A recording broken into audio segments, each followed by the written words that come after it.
Some coaches believe that full stroke swimming is the best way for swimmers to learn skills. Other coaches think that drills are the best way for swimmers to learn skills. Both are right. Let's find out why. Hi everyone, Andrew here, helping you help your swimmers get faster. A coach had asked me my perspective on how other coaches are not a fan of drills, and I think that full stroke swimming is the best way to improve swimmer skills. The coach wanted to know if this was a valid way to think about improving skills. It's an awesome question because it gets to the root of what we're trying to accomplish with skill development. When it comes down to it, we're trying to help swimmers improve their skills in actual races, and that is what really matters. In that context, trying to improve skills in races is what's going to frame my answer. The real question is, what's the best way to get skills to show up in races? And how do drills and full stroke swimming fit into that equation? So from my perspective, generally speaking, the closer you can stick to full stroke swimming, the better. If swimmers can get a change in their full stroke swimming, well, they don't have to do anything else. They've already made that change. If you can ask swimmers to make a change with A, B, or C, and they can just do it, that's great because you've made the change in the skill that you want. Unfortunately, it usually doesn't work that way.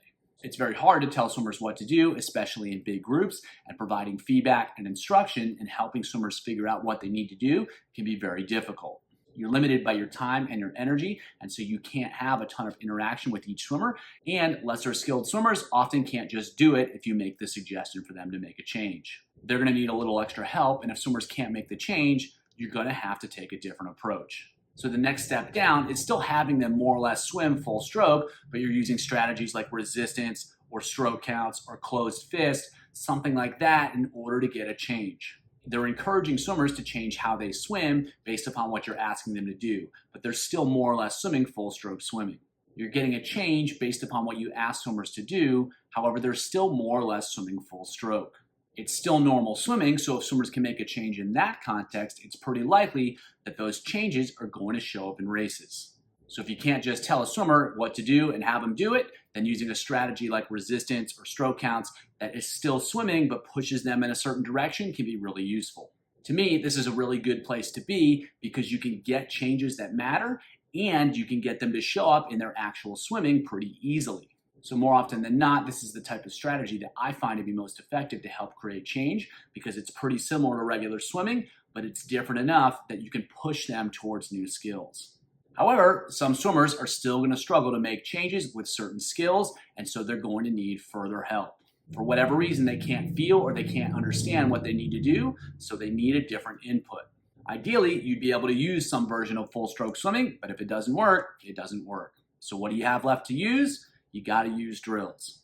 So generally speaking, in line with what we've discussed so far, I try to use drills that are as close to full stroke swimming as possible. For instance, underwater recovery, where they recover the arms under the water, is still pretty much freestyle. You've just made that adjustment so that their arms are under the water, and that allows them to feel certain skills a little bit easier. It's obviously a drill, but it's still pretty close to regular swimming.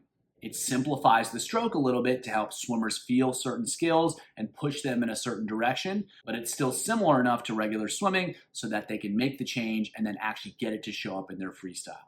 Generally speaking, these are the type of drills that I try to use as much as possible because they're so similar to regular swimming. But at the same time, they change things enough to put swimmers in the right position so that they can feel new ways of moving through the water, and ultimately that's what helps them change their skills. So a couple examples are underwater breaststroke. They're still swimming breaststroke, but it can be really useful for helping them improve their timing and for keeping resistance really low. Another one is one-arm butterfly. It still has the same rhythm of regular butterfly, but because they're only using one arm at a time, it makes it easier for them to recover the arm, and that allows them to work on the timing and the positions without the strain of recovering both arms. Another good example is head-up backstroke. By lifting the head up a little bit, it forces them to get the timing and the drive of the shoulders and the recoveries to be a little bit more effective. And then after the drill, they can just sit the head back, and that's going to make it easier for them to take that timing, that rotational timing, into their backstroke. Last up, paddle cap freestyle. Put a paddle on their head, make them swim. They can't let the paddle come off, and they've got to breathe, so they've got to breathe low and straight.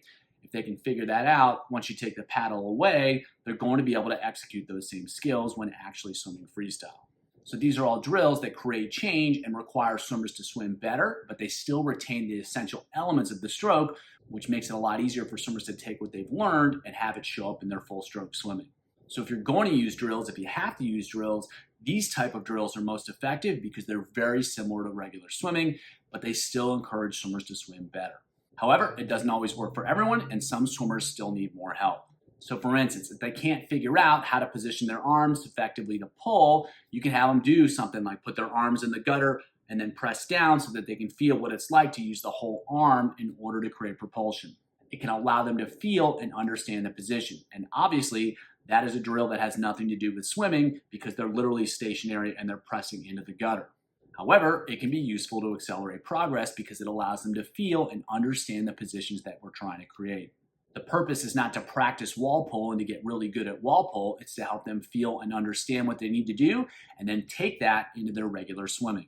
Now, if you use an isolated drill like that and that's it, you don't do anything else, it's probably not just going to show up in their swimming. You have to connect those isolated drills back up into the swimming. So what I mean by that is if they're struggling with their pulling positions, you could start off with wall pull to help them get a feel for it. And then you could do something like power pulls, which are basically surface pullouts to help them learn how to feel, how to move a ton of water. Then you can go to underwater recovery with the freestyle. Then you can go freestyle with a parachute and a stroke count. And then you can go regular freestyle. And so from that way, we've worked back up from an isolated drill to full stroke swimming so that we've connected it all so that swimmers can feel and figure out how to make that isolated skill happen in their stroke. That whole process kind of needs to work together, and if it doesn't, it's not usually going to work out too well.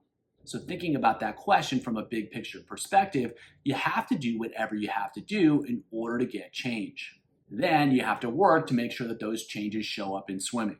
Full stroke swimming and strategies that are very close to full stroke swimming are usually best because it's easiest to get the skills to show up in regular swimming. Because in many cases, they're already swimming. But if you need them to feel something, or if they can't make that connection when they're swimming, you need to take a step back. You need to use something that's a little bit more isolated, some version of a drill, so that they can feel what they need to do and understand what they need to make happen. But once they can feel it, you got to build it back into their regular swimming because that's necessary to get the change that you want.